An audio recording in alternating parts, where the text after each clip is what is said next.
Please welcome Lorenzo Lewis and Houda Ghozzi.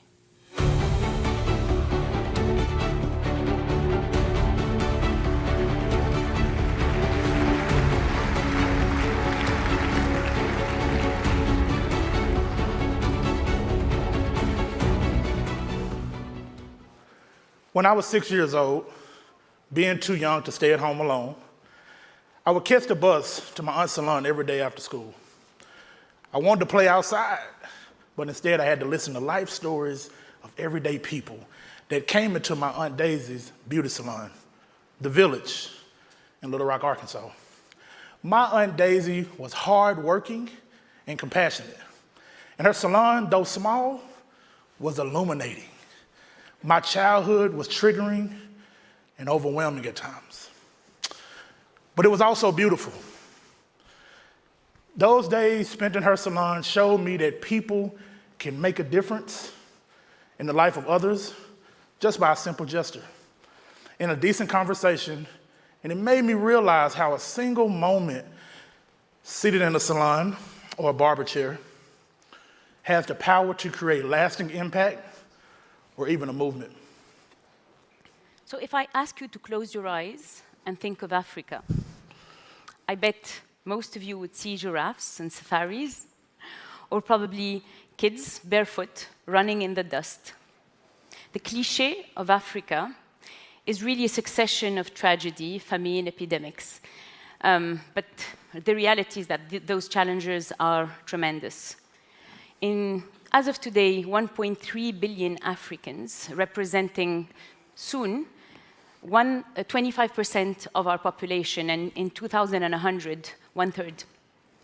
And Africa is also the youngest continent, with a median age of 20 years old, 60% below 25, and all aspiring to have a decent life.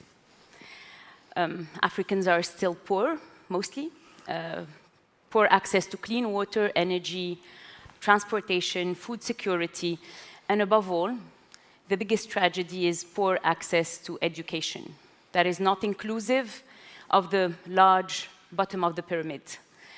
Just to give you an example, Africa needs 100 times more universities to be able to really answer to the needs. And let's admit it, often inefficient policies that were not able to address these issues so far. Over the years, therapy and personal development has helped me to work through some traumatic experiences in my childhood. I recognize the same pain and needed for coping skills in so many other marginalized Black men and boys, which led me to create the Confess Project of America in 2016 to provide others with mental health strategies and coping skills to have them move past their own pain. Suicide is the third leading cause of death for Black men between the ages of 18 and 24, and only 4% of clinicians in the mental health field are people of color. Spending time with my Aunt Daisy is where social innovation and a journey of impact met me, as it speaks to the work that the Confess Project of America now does in over 52 cities in 30 states, training barbers and stylists to be mental health advocates. In 2022, the Confess Project made a commitment to action to increase mental health access and decrease the stigma of mental health by meeting people where they already are, in barbershops. Since then, in partnership with the Department of Behavioral Health in Georgia, we've expanded our training to women to train 500 beauty stylists.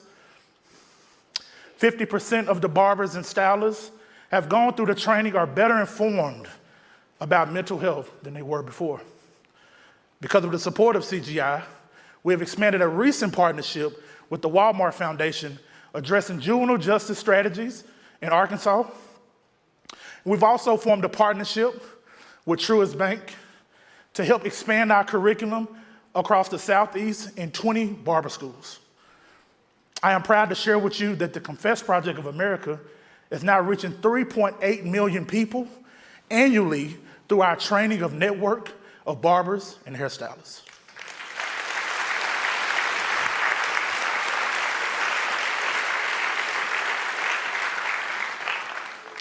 Now, you may think that there is no straightforward solution. We believe that education is the one. Africa does not have the luxury to take its time and build universities the same traditional way than in the Western countries, so it will have to leapfrog to advanced technology and innovation and alternative education. Seeing this, we started in 2016 OST, which is a not-for-profit supporting young entrepreneurs in Africa.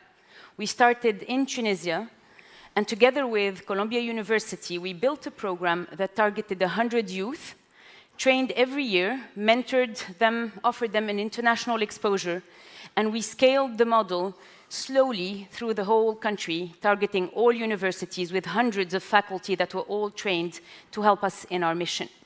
In 7 years, we supported 2,000 students, around 400 youth-led startups using technology to solve global issues. And guess what? After 7 years, 98% of our entrepreneurs are unemployed, whether they have their own venture or they're working for other companies, which is a remarkable outcome in a country where 30% of graduates are employed only. Today, I stand before you to announce the OST's commitment to expand the model across Africa. We tried it in Morocco, and we tried it in Senegal, and it worked. We're trying to do that at scale, and this initiative has catalyzed a diverse alliance, including Columbia University, but also MIT said, let's join. And we added also many countries, the US Embassy, the German government, the European Union, BPI France, Digital Africa, the initiative of Macron, Fondation Drosos, Africanvest, and InstaDeep, one of the first unicorns in AI built in Africa. The commitment to action will empower communities to change the narrative of the continent and showcase the power of talent that exists in our youth. It is no surprise that any of us here today, it's not always easy. There are days when it's hard to see the light at the end of the tunnel. Over the last year, we faced changes in funding and organizational shifts. But last year, we made a commitment to help 300 barbers and stylists learn mental health strategies to support their clients, their families, and their community members.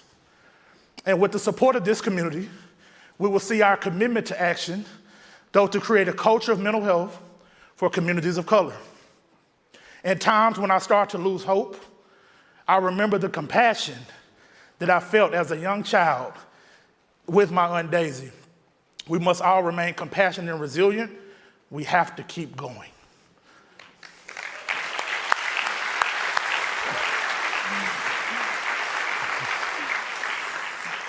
So I come all the way from Tunisia, that little country in North Africa that used flowers to disrupt old regimes.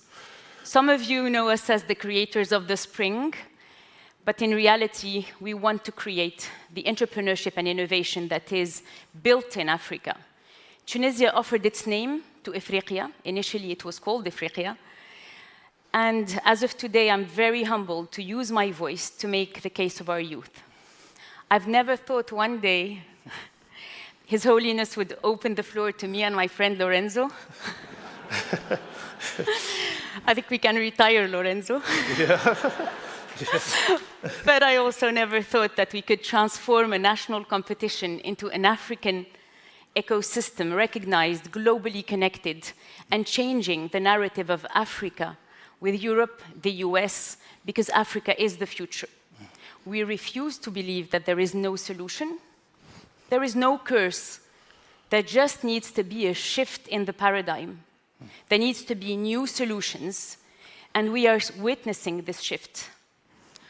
We are all in this journey together because it's our future, and we will make sure that this reality across the continent happens. And until then, well, just keep going, all keep going. Enjoy your day.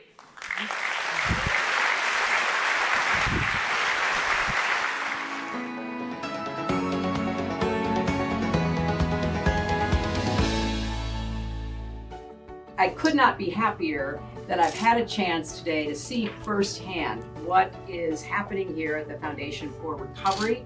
I just saw a room packed with volunteers who are putting together the recovery kits. I just wanted to come and see all of you and thank every one of you and tell you how meaningful this work is. Thank you very, very much. Since 2019, we've distributed and received over 20,000 life-saving overdose prevention kits, which has been a collaborative effort with the Clinton Foundation that actually revive and reverse a preventable opioid overdose. So happy to meet you. 3 in 4 people who struggle with addiction do eventually recover. But they can't recover if we ignore them, deny resources for them, think prison is the answer instead of recovery is the answer. And so we've got work to do. Thank you all for all the work you're doing. You're not just saving people's lives, you are truly the glue that's keeping our civilization together. By caring, by loving. And the Clinton Global Initiative, I can't think of a better organization that then glues the rest of us together and reminds us how we have to help each other. It is all about separating us from the differences that divide us and finding common ground, because when we work together, guess what? We get really great things done.